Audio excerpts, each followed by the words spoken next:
Teman-teman sekalian yang dirahmati Allah Subhanahu wa taala, yang semoga selalu dijaga hatinya oleh Allah Subhanahu wa taala agar selalu thiqah billah, agar selalu percaya dan yakin kepada Allah Subhanahu wa taala.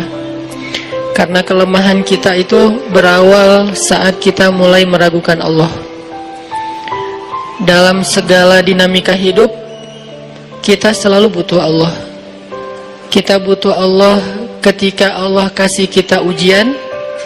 Bahkan tetap kita butuh Allah ketika Allah kasih kita nikmat. Kalau kita butuh Allah saat diuji, agar kesabaran kita terjaga. Karena orang yang tidak ditemani atau dibersamai oleh Allah Subhanahu wa taala ketika dia sedang diuji, maka dia akan mudah untuk berkeluh kesah, bahkan berputus asa. Kebersamaan Allah kepada dia saat dia diuji itu adalah Allah Subhanahu wa taala menghibur hatinya. Allah Subhanahu wa taala menenangkan hatinya. Allah Subhanahu wa taala menghidupkan hatinya dengan nikmat iman. Ala bidzikrillahi tatmainnul qulub. Innamal mu'minun idza dzukirallah wajilat qulubuhum. Bukankah dengan mengingat Allah hati menjadi tenang?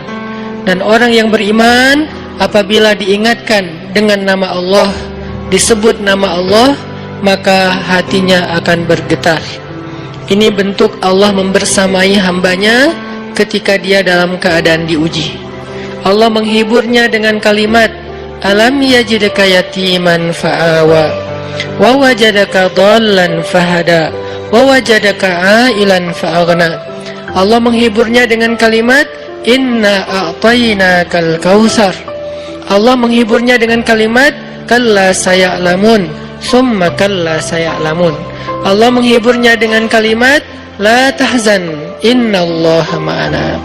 Ini adalah ketika Allah membersamai seorang hamba saat dia dalam keadaan diuji.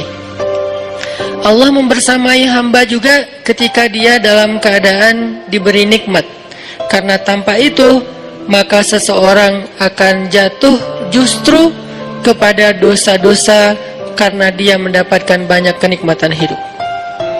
Kalau Allah Subhanahu wa taala tidak menjaga dia saat dia diberi nikmat, maka nikmat itu justru menjadi jalan bagi dia untuk terjerumus kepada banyak dosa. Justru nikmat itulah yang menjadi penghalang bagi dia untuk mengingat Allah. Karena dia sibuk menikmati hidupnya, akhirnya dia terhalang dari mengingat Allah tepat waktu. Sibuk menikmati hidupnya, terhalang dari Allah untuk bangun tengah malam. Karena dia tidurnya larut. Kenapa tidur larut? Karena terlalu banyak yang harus dia nikmati sebelum tidur. Dia bisa makan-makan, dia bisa jalan-jalan, dia bisa ngopi, dia bisa ketemu teman, dia bisa belanja. Bahkan dia nunggu midnight sale untuk bisa menghabiskan nikmat yang Allah kasih kepada dia. Sehingga akhirnya tidurnya terlalu larut, lalu dia tidak bisa bangun untuk menghadap Allah, curhat kepada Allah. Hal yang selama ini dia lakukan justru ketika dia diuji oleh Allah. Ketika diuji oleh Allah, mudah bagi dia bangkit tengah malam, curhat, sujud panjang, menangis dalam doa. Ketika Allah kasih nikmat, curhatnya hilang, malamnya lelap, sampai bahkan subuhnya juga kelewat. Ini kalau Allah nggak membersamai seorang hamba ketika dia diberi nikmat. Sehingga orang yang seperti ini, kalau dalam keadaan seperti ini terus-menerus dalam jangka waktu yang lama, nanti dia akan terjebak di dalam istidraj.